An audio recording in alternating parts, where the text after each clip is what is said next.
couple things, right? Like, one, speed is a shock. Like, if you're not used to hearing speed, getting into Toronto and just, we're talking like this, and then 30 seconds later, like they go twice as fast. It takes a little while to adjust. Compounding that, like her first definition had 4 subpoints. Yes. Which you're like 5. 1, 2, 3, oh I can't get this, and it's easy to get flustered there. It had 5 subpoints. It had 5 subpoints. Sure, But it's this 5, is whatever. my cut down case that I just delivered. No, that's fine. Intention Like, of.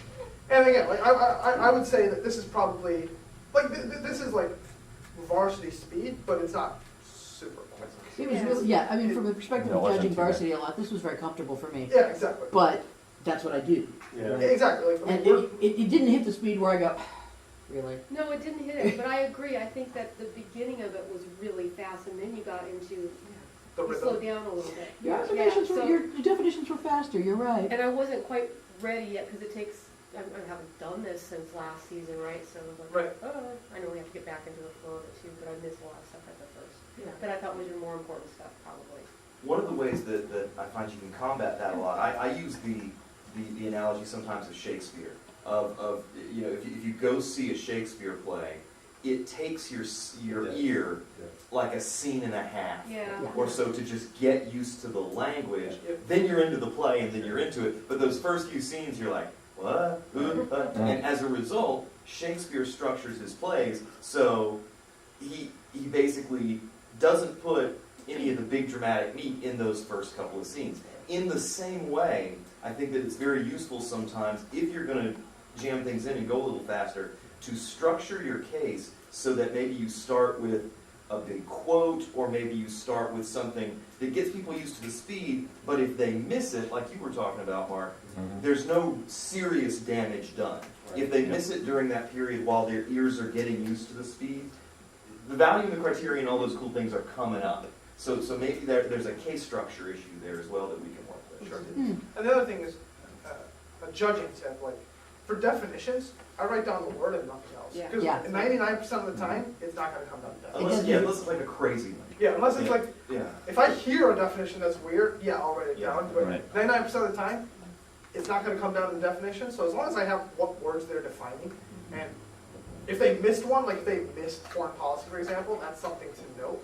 But if they define foreign policy and I listen to it, fine, let's move on. That way, then when the next stands up and says, they didn't define foreign policy, you're like, dude, it's here. Yeah, like I have the word, they So- must have said Can it. we talk a little bit about strategy here? Sure. I'm just curious. So it sounds like one of your strategies in the cross-ex was focused on defining foreign policy.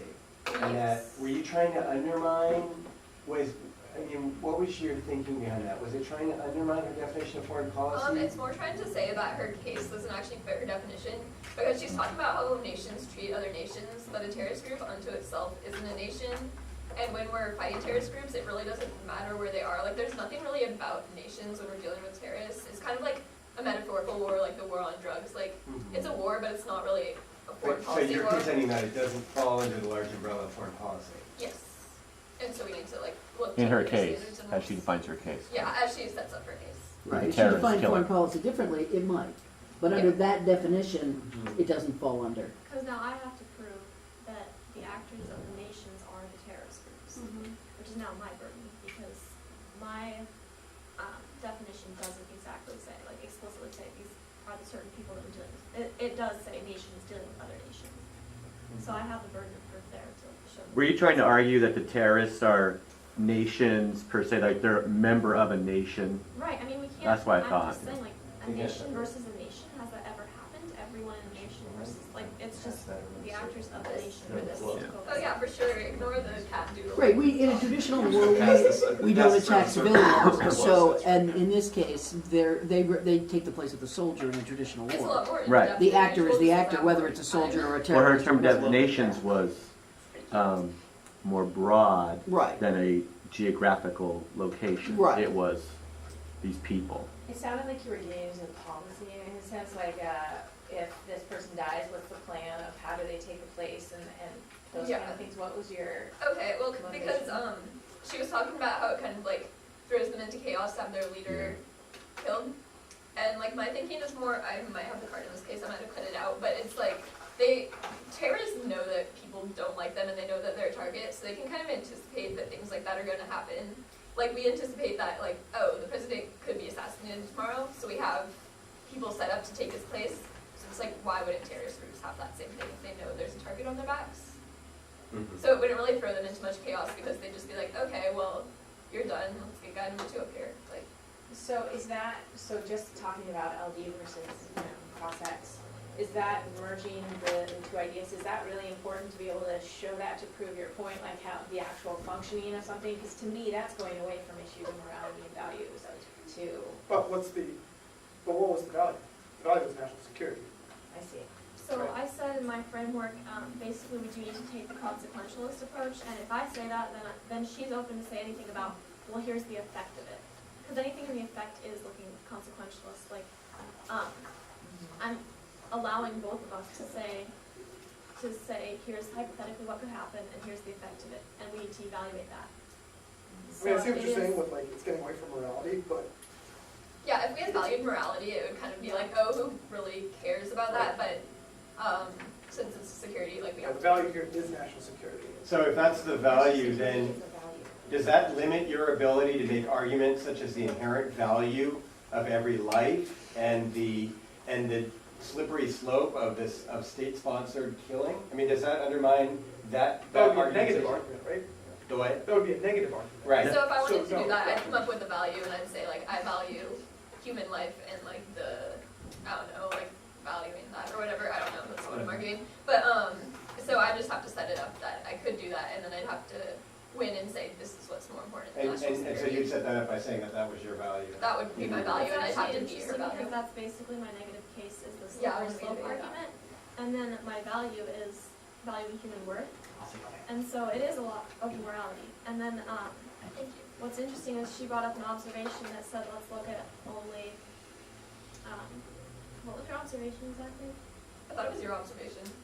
Is my observation, oh, right. It was your observation Okay, that so- that's like, oh yeah, no, this is good, yeah. This is really funny. Alright, so my observation, what did it say though? It said that we should only look to the action itself. We should only Because look it's to morally the actual misleading. action of killing. And then that's it. Like, it was the As opposed to the deontology planning of the killing. action? We or- should Rather only- than like afterward, what would be consequences? Yeah, like we There's should no be able to. And then I, like, that didn't work because that was contradictory because then my contention was hurt. slippery slope and it was like, then she caught me on that and she's like, well, your contention doesn't flow from your observation, you know? So that's why it's like, careful that you can't flow your entire case through all your framework. But it's I think it It was a helps. huge strategy on her part. Yeah, I hope The nice thing about LD here is that like, the negative is not constrained at this point because she can bring up her entire case. And if she wants to value individual worth or individual rights or the fundamental right or worth of life, she's free to do that. And now we have two competing values. We have national security on one side, we have individual worth on the other side, and then the rest of the debate will dictate, okay, which one's more important, which one should Doesn't we she look have at. to have a negative piece? I don't think I've ever seen, Oh, yeah. I mean. Their values are often more similar. Yeah, Net my sec and values individual exactly worth the are pretty same. far apart values. Values are often closer. Well, yeah, I know, I hate that, egalitarianism versus justice, and you're like, Yeah. well, which one's more important, and I'm like, God, you know, but And I hate judging those debates. It's their burden to prove which one's more I important. know, All right, and and they that's the LD debate. Yeah. I It's know. not policy, it's, You know, There's but values. but sometimes they're so similar, sometimes the values are so similar that it's. well, right. I Then think it you can should be just who look at upholds the it better. criterion. Right? I would just That's- either look at the criterion or And that's the thing, I right, like, accept theirs Yeah. and say, both hey, accept These are national the same security. thing, yeah. What's the best way to Right. measure national Yeah. security? Right, that happens where they accept the same value and then the argument's about who upholds it better. Yeah, and that goes to the criteria. That's what I was gonna say, it comes down to the criterion. So you said your criterion is proactively deterring terrorism? yes, Okay, and what else did you say about that? about the criterion. Yeah. That we need to look to practically deterring terrorism so it causes less of a threat, and that that's the most effective way to look at upholding our national security. So if she had the same value of national security, then it would have to be.